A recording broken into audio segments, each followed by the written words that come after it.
क्या आप मछलियों को खाना खिलाते हैं? शायद यह सवाल आपको अजीब लग रहा होगा, परंतु बहुत सारे जो हमारे व्यूअर हैं, सब्सक्राइबर हैं, खुश हो रहे होंगे। लगभग 80% लोग अपने मछलियों को फीडिंग नहीं कराते हैं। दोस्तों, स्वागत है मेरे YouTube channel fish farming and seed supplier पर। आज इस वीडियो के माध्यम से हम आपको जानकारी देंगे वह उचित माध्यम क्या है अपने मछलियों को फीडिंग कराने का, भोजन कराने का, जिससे आप सही मात्रा में ग्रोथ मछलियों का ले सके और आपका भोजन भी बर्बाद ना हो। ख़ास करके जब वह महीना ठंडी की शुरुआत होने वाली हो, इस समय कौन सा वह प्रॉपर वे है, सही तरीका है, जिससे आपकी मछलियों को भोजन भी मिलता रहे और भोजन बर्बाद भी नहीं हो। जितना मछलियों को भोजन की आवश्यकता हो वह उतना ही ग्रहण कर सके, बाकी भोजन कल के लिए रह जाए, अगले दिन के लिए रह जाए। इसी पर चर्चा करेंगे इस वीडियो के माध्यम से। जैसा कि हम एक सप्ताह पूर्व एक वीडियो बनाए थे जिसमें अगस्त महीने में आपको क्या सब क्रियाकलाप करना है अपने मछलियों के लिए, जिसमें एक पॉइंट यह भी था कि आपको मछलियों को भोजन किस तरह से देना है। उसी के विषय में चर्चा आज फिर करेंगे।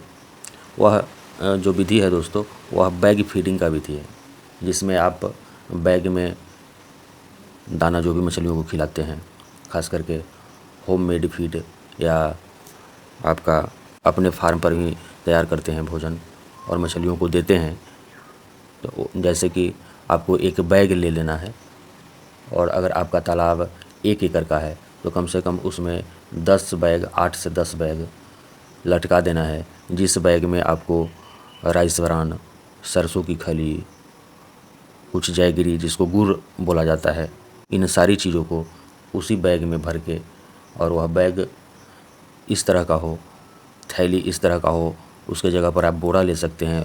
उसमें छोटा छोटा छिद्र बना देंगे, जिसके सहारे मछलियाँ को जितनी आवश्यकता होंगी वह अपने भोजन को ग्रहण कर लेंगी।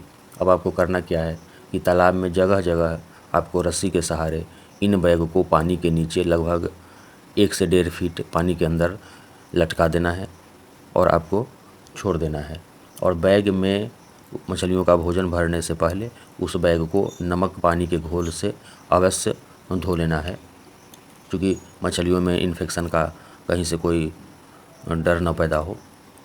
जब आप इस तरह से अपने मछलियों को भोजन कराने का प्रयास करते हैं तो इस तरीके में आपका भोजन बर्बाद भी नहीं होता है और मछलियाँ भोजन कर लेती हैं। जब उनको आवश्यकता होती है, तब जितना आवश्यकता होती है उतना ही भोजन वह करती है। बाकी का भोजन कल के लिए, अगले दिन के लिए बचा रह जाता है, बैग में सुरक्षित रह जाता है और आपका भोजन बर्बाद नहीं होता है। आपको पता होना चाहिए, जो भी आप फीडिंग कराते हैं मछलियाँ खाती है। अगर आपका भोजन बच जाता है तो वह तालाब के तली में जा कर के जमा हो जाता है। इसी से अमोनिया गैस का भी निर्माण होने लगता है आपके तालाब में। धीरे धीरे जब भोजन काफ़ी मात्रा में इकट्ठा हो जाता है, सड़ने लगता है भोजन, तो अमोनिया गैस का रिसाव होने लगता है, निर्माण होने लगता है। अमोनिया गड़बड़ हो जाता है तो मछलियाँ मरने भी लगती है और मछलियाँ बीमार भी होने लगती हैं। उसके ग्रोथ पर काफ़ी बुरा प्रभाव पड़ जाता है दोस्तों। तो अब आपको चाहिए, सीज़न परिवर्तित होने लगा है, बरसात का सीज़न है, अगस्त का महीना है। अगस्त के बाद जैसे जैसे ठंडी आएगी आपकी मछलियाँ भोजन करना बंद कर देगी, और ऐसे तो बरसात के दिन में ही भोजन करना कम कर देती है, ठंडी के दिन में तो लगभग बंद ही कर देती है।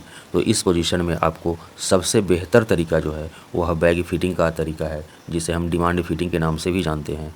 जितना मछलियों की आवश्यकता हो आप भोजन उतना ही दें।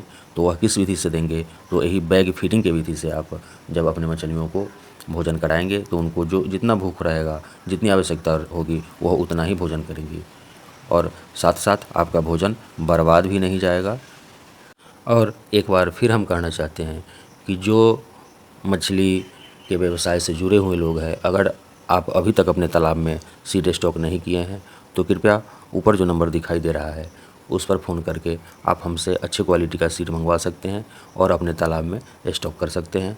अब ज़्यादा विलम्ब करने की आवश्यकता नहीं है। तो दोस्तों, धन्यवाद। अगर वीडियो अच्छा लगा होगा तो लाइक कर देंगे, चैनल पर अभी तक अगर आपने सब्सक्राइब नहीं किए हैं, पहली बार देख रहे हैं इस चैनल को, तो सब्सक्राइब कर लेंगे। किसी भी तरह की मछली पालन के संबंध में जानकारी लेना होगा तो जो नंबर आपको स्क्रीन पर दिखाई दे रहा है उस पर कॉल करके हमसे सारी डिटेल जानकारी ले सकते हैं। बहुत बहुत धन्यवाद।